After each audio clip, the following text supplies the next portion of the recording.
Promoters, and the Wisconsin Farm Bureau Federation. Our June Dairy Month report this morning features the John and Carrie Nolan family, along with the Patrick and Tammy Nolan family from Crawford County.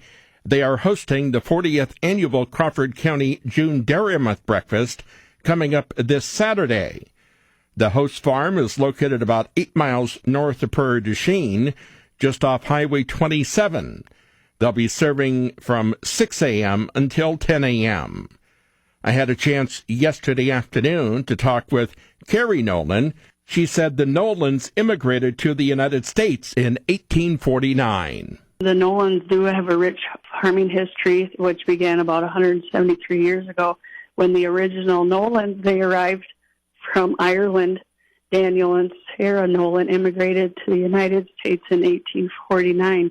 And later, in about 1887, their son Thomas Nolan purchased the land that we live on right now, where the dairy breakfast will be held.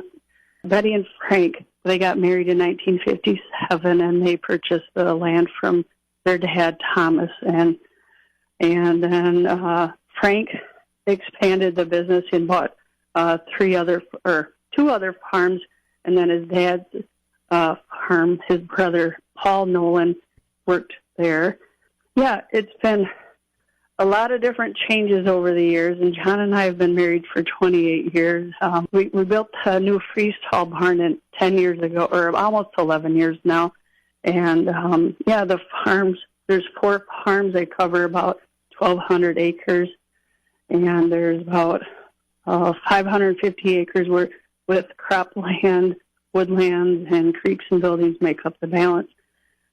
And let's see, what else would you like to know? Well, how many cows are being milked now? You know, can you tell me about the production of the cows? How are things going this year? We milk about 190 head of registered Holstein cows. They have about 500 head year-round cattle. They're raising the heifer calves and finishing out the bull calves to about 1,500 pounds. I try to stay away from the barn as often as I can, since my kids are involved in a lot of stuff, 4-H, FFA, and sports. So I put a lot of miles on my vehicle, and I couldn't catch John.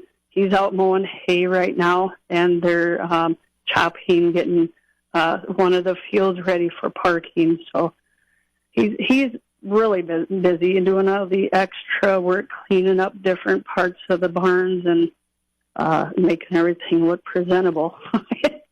Because there's about 3,000 people that show up every dairy breakfast now. Yeah. Well, Crawford County, a small county, the number of dairy farms across the country are becoming less and less now. This is actually the 4th time you guys have hosted the breakfast. Can you give me a recap of the previous years that you've hosted? Yeah, in 1983, my husband was 13 years old, and that was the 3rd dairy breakfast that the Crawford County Dairy Promoters held, and then there was about 1,600 people that attended that one. And then in 1997, we held the dairy breakfast over at my brother-in-law Patrick's and his wife Tammy Nolan's. And in 2007, we held it again here. And then now again this year, it'll be the 40th dairy breakfast for Crawford County.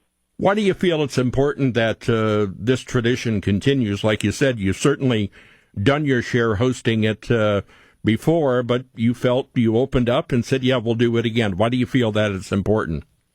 Well, there's getting to be less and less dairy farms, family farms now. And I do know that several of the farm families in Crawford County that they've hosted it more than a couple times each.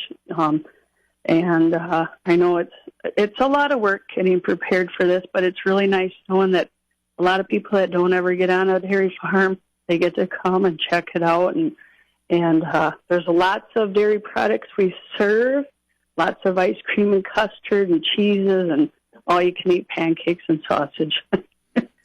And then my sister-in-law, that's John's sister, Jane Achenbach, she does a lot with our 4-H. I help her do the 4-H club, and she'll be having a petting zoo here she has a lot of different animals that the kids and kids of all ages like to come see those too. All right. Again, you're milking just under 200 cows. When you made the change a few years ago, you said like 11 years ago, there was some changes made. What did you guys do at that time with the milking facility? And do you see yourself getting any bigger with the number of cows, or this about caps how many you want? Well, I think, yeah, when we built that freeze tall barn, I think my husband thought it might be a little less work, but it's different kind of work. And I think he's getting to be, well, he's 52 years old, so he's looking for the younger ones to come up now, and maybe if they want to change something, that'll be their project. Do you have a milking parlor then now, or? Yes, we do. It's double 10. All right, yeah. and let's talk about the crops this year. What's your situation been as far as getting corn and everything in? How's the corn looking? How's the alfalfa going? What's happening there? Everything is looking pretty good right now, knock on wood. My husband's birthday is on May 3rd, and he's usually planting corn on his birthday, but it was about a week later, and he's been nonstop busy. I mean, the hay is looking good too. And the corn's up. I think it looks pretty good right now. We've had a lot of good rain. Okay. Anything you want to add? Or? No, I think that's pretty well covers it all. Yeah, my daughter Erin, she's a little Miss Squirt, and she's really looking forward to showing everybody around the farm. There is limited parking on the farm. Busing will be available to the farm from Piggly Wiggly parking lot and the Paradisheen High School parking lot. They plan on running buses every 15 minutes. Our June Dairy Month report this morning has been brought to you by Bob Hunhausen, your local Edward Jones representative in Platteville. The Farm Show continues in just a moment on WGLR.